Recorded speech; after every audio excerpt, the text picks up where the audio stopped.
O podcast Chimarrão com Espiritismo apresenta reflexões sobre o Livro dos Espíritos de Allan Kardec, com comentários do Espírito Miramês e do Núcleo de Estudos Espíritas Vinha de Luz de Praia Grande, Santa Catarina.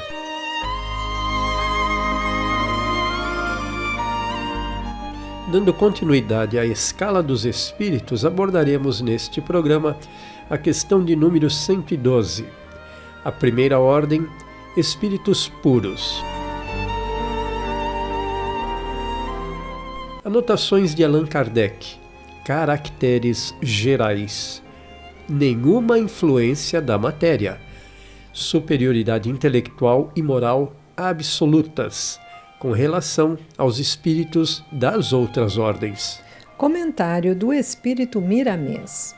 Aqui vamos falar da ordem dos espíritos puros, almas que já passaram por todas as escalas, que já subiram a escada de Jacó, que significa subir aos céus, atingir o aperfeiçoamento espiritual, e gozam da felicidade sem mácula, da tranquilidade de consciência imperturbável. Já reuniram todas as experiências e são dotados da mais pura moral, da mais profunda filosofia e da mais elevada ciência. Têm domínio sobre todas as coisas e a natureza lhes obedece, por conhecerem todas as leis que governam e dirigem a criação. Pois bem, eu queria só elucidar a situação que você fez com relação à escada de Jacó, que se refere àquela narrativa mencionada na Bíblia, que está na Gênesis, capítulo 28, versículos 11 e 19, e que se caracteriza por uma escada que foi imaginada pelo patriarca Jacó num dos seus sonhos, depois de ter fugido de uma luta com seu irmão Esaú. Pois é, Paulo, Jacó teve essa visão durante o sono de uma escada, cujos pés repousavam sobre a terra e o topo chegava aos céus. Na visão, anjos continuamente subiam e desciam através dela, prometendo-lhe a bênção de uma numerosa e feliz posteridade. Quando Jacó acordou, ele estava cheio de gratidão e consagrou o local como a casa de Deus. A escada de Jacó é a escada simbólica da mediunidade, através da qual os espíritos se colocam em contato com os homens no plano físico. Ainda trazendo o comentário do Espírito Miramês, ele nos diz que não estão sujeitos mais à reencarnação, então, esses espíritos puros aqui na Terra. Entretanto, se porventura alguns deles tiver que vir animar um corpo físico por vontade do Criador, está sempre disposto a cumprir a vontade de Deus. Seu nascimento, às vezes, se reveste de condições especiais ou situações de paranormalidade, que o homem comum não pode entender, por lhe faltarem ainda sentidos e discernimento sobre esse campo elevado.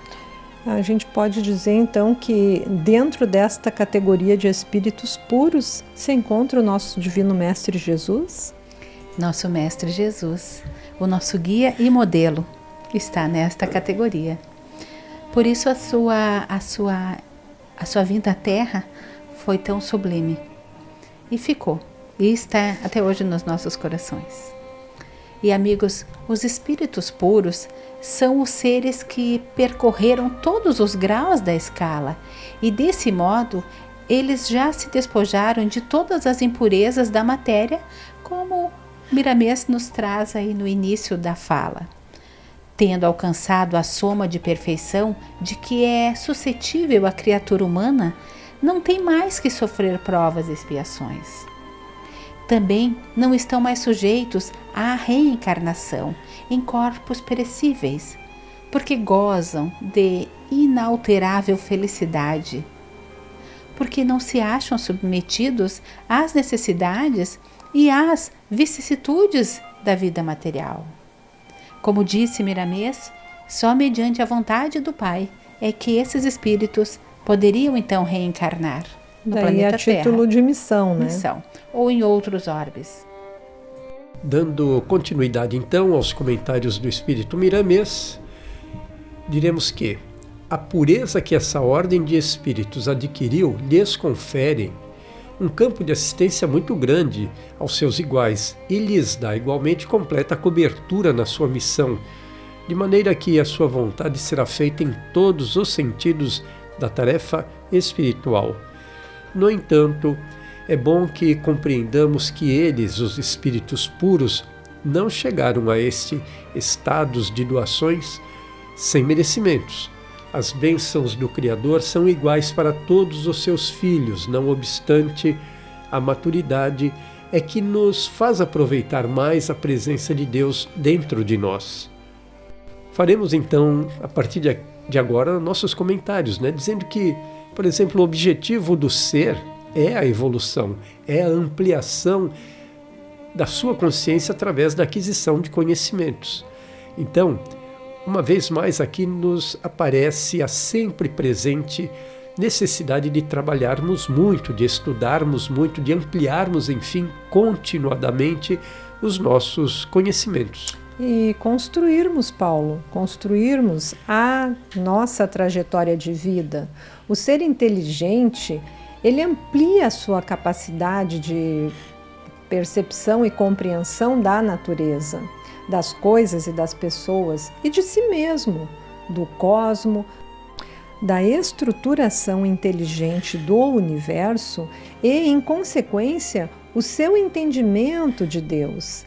Deus se torna evidente para estes seres, na harmonia de tudo o que existe. Todos nós podemos então pensar, amigos, que estamos relacionados com Deus, criaturas com o Criador. Na medida em que evoluem, em que nós então vamos evoluindo, vamos ampliando a nossa consciência dessa unidade criatura-criador. Ou seja, entendem que Deus é onipresente. Pois é, e pode-se compreender também que Deus é consciente através da consciência de todos os seres do universo, ou seja, que sabe tudo e que é então onisciente. E por fim, Deus faz, age, constrói através de suas criaturas. Elas são instrumentos do amor, da justiça, da verdade e da evolução. A estruturação inteligente é operada pelas suas criaturas. Neste caso, Deus é onipotente. E Miramês continua nos informando. O Cristo foi um desses que pisou na terra, por misericórdia do Pai Celestial, cuja filosofia espiritual confundiu até os mais sábios de sua época, por mostrar e viver conceitos nunca antes vistos e vividos. Essa herança divina nos trouxe uma esperança grandiosa, porque nos mostrou os caminhos por onde deveremos passar para alcançar a felicidade. Os espíritos puros já não estão ligados às coisas materiais, somente amam e trabalham em favor da harmonia, ajudando os homens onde estiverem, inspirando-os para o amor e para a fraternidade. Podemos dizer, amigos, que a realeza de Jesus diz respeito à moral e ao mérito pessoal. Representa o esforço na prática do bem, na paciência, ante os infortúnios, pois quando isso faz parte intrínseca da alma humana, ela transporta-se para outro mundo. Um mundo totalmente diferente da mesquinharia, do mundo material, que ainda domina a maioria dos seres humanos. O que Jesus deixou bem claro foi a finalidade da sua missão: trazer a verdade das leis morais que são indispensáveis para a existência do reino de Deus nos corações humanos e, por consequência, na própria terra. Pois é, Regina, essas leis vieram antecipar as medidas que necessitamos executar em nós para que ainda aqui no plano material possamos dar início à nossa reforma íntima. Muito bem falado. Devemos trabalhar na nossa reforma íntima a fim de começarmos a subir essa escada de Jacó.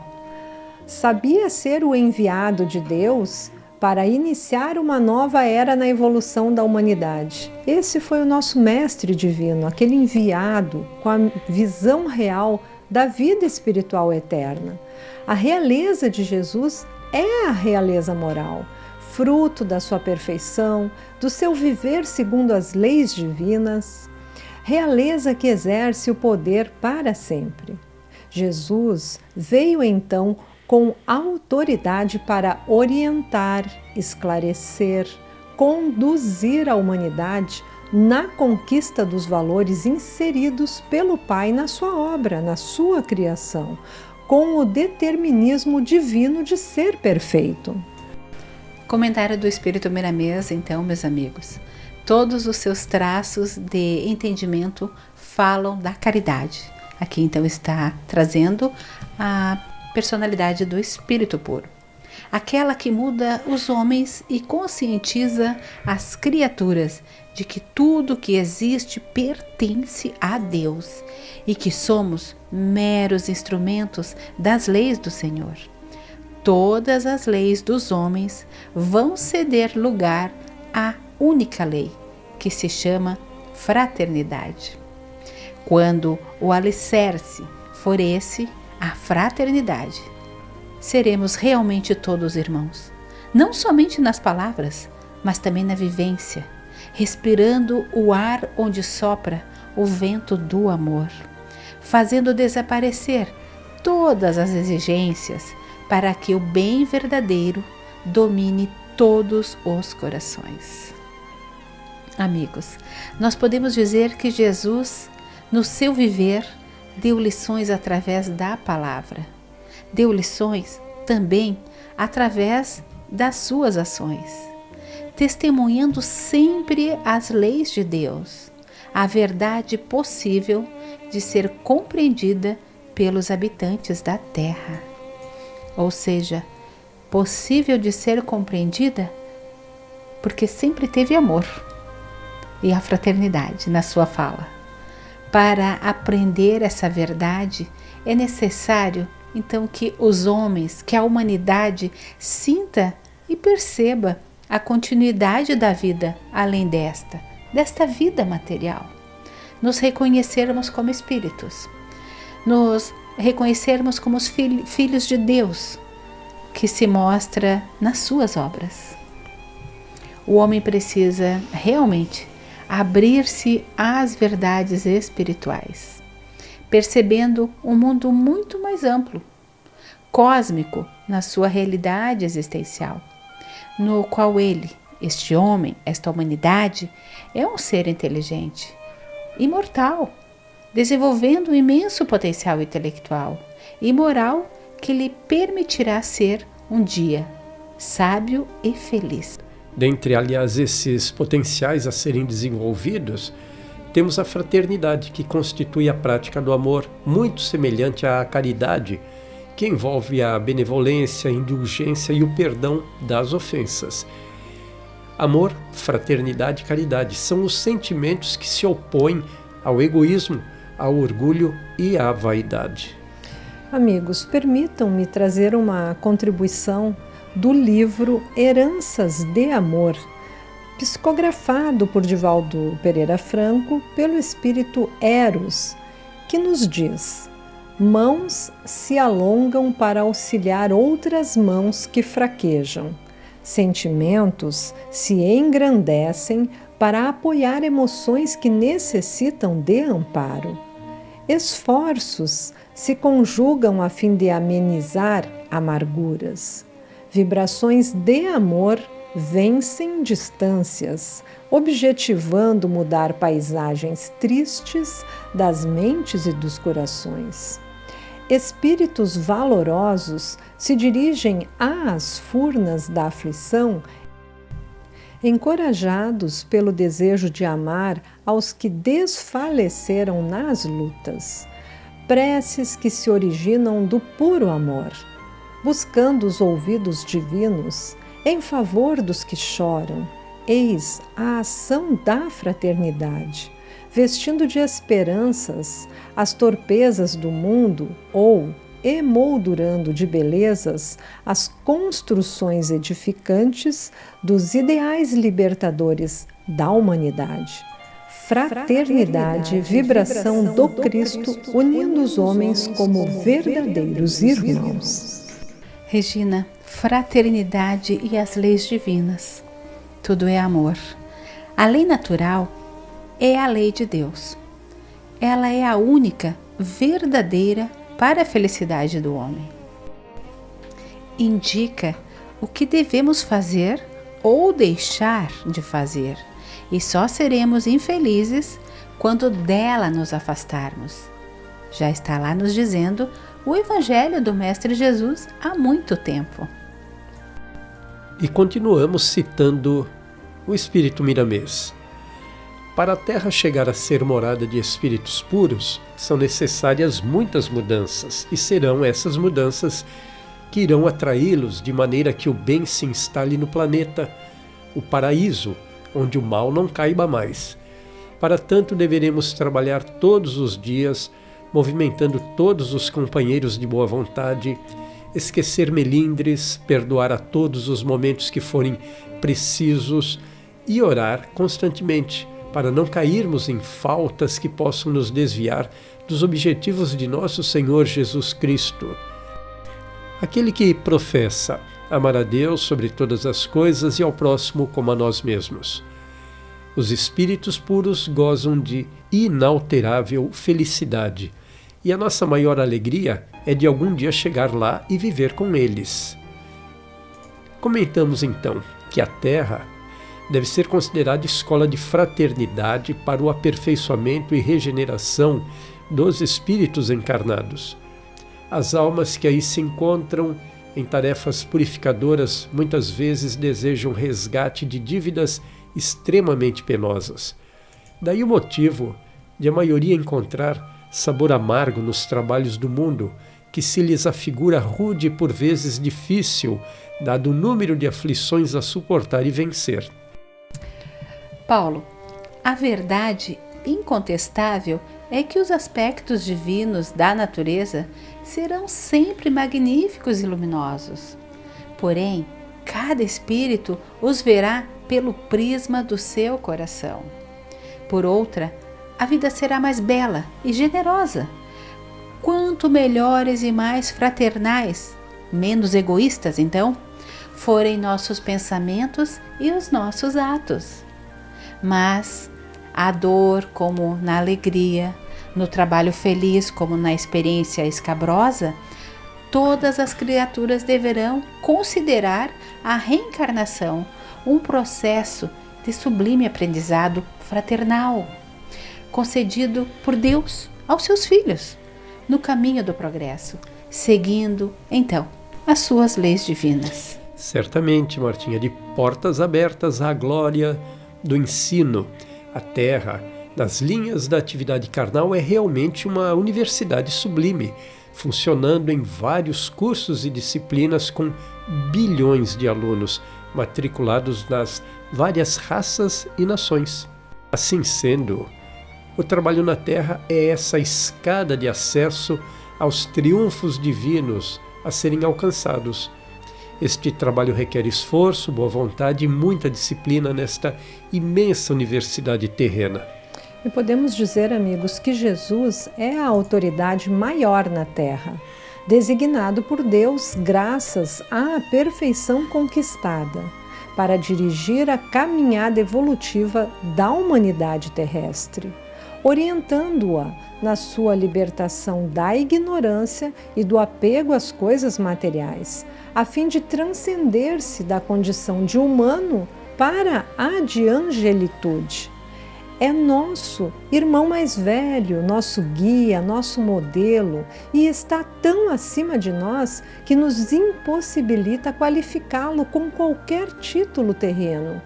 Ele é mais, muito mais, diferente de nós devido à perfeição alcançada, mas próximo, muito próximo de nós, no amor que nos dedica, como demonstrou o seu viver aqui na Terra.